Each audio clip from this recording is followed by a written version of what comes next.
દોસ્તો જય શ્રી કૃષ્ણ.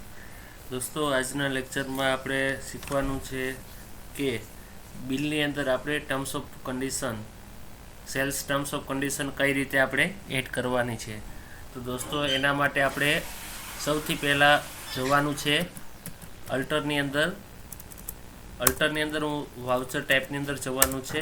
ત્યારબાદ આપણું સેલ્સ વાઉચરની અંદર આપણે જવાનું છે. સેલ્સ વાઉચરની અંદર અલ્ટરેશનમાં જો અહીંયા સેલ્સ અલ્ટર ડિક્લેરેશનમાં તમારે યસ કરવાનું છે.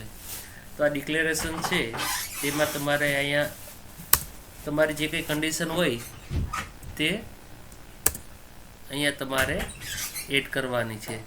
તો કન્ડિશન અહીંયા તમારે એડ કરી દેવાની છે કે પેમેન્ટ એડવાન્સ થશે,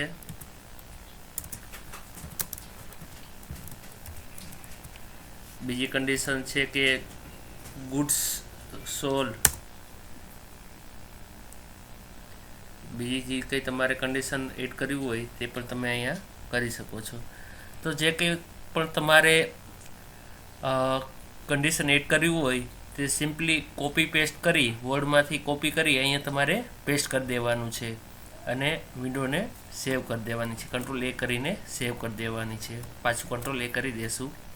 તો હવે આપણું સેલ્સ વાઉચર આપણે ઓપન કરી દઈએ. આપણે સેલ્સ વાઉચર આપણું ઓપન કરીશું એટલે આપણે જોઈ શકીશું કે આપણી ટર્મ્સ એન્ડ કન્ડિશનમાં આપણે પેમેન્ટ એડવાન્સની કન્ડિશન છે તે એડ થઈ છે કે નહીં. તો તેના માટે આપણે આપણું વાઉચર પીડીએફમાં ઓપન કરી દીધું છે અને નીચે ટર્મ્સ ઓફ કન્ડિશનની અંદર આપણે ચેક કરવાનું છે કે આપણી કન્ડિશન છે એ એડ થઈ ગઈ છે કે નહીં. તો દોસ્તો આપણે આપણું સેલ્સ બિલ ઓપન થઈ રહ્યું છે. દોસ્તો જો તમને અહીંયા ખ્યાલ આવી જશે કે ટર્મ્સ ઓફ કન્ડિશન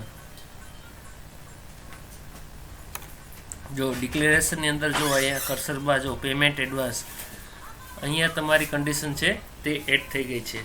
તો દોસ્તો બીજી પણ 3-4 કન્ડિશન જે પણ તમારી કન્ડિશન હોય એ સેલ્સની કન્ડિશન હોય છે તમે અહીંયા એડ કરી દેશો. બસ આજના લેક્ચરમાં બસ આટલું જ. નમસ્તે, જય શ્રી કૃષ્ણ.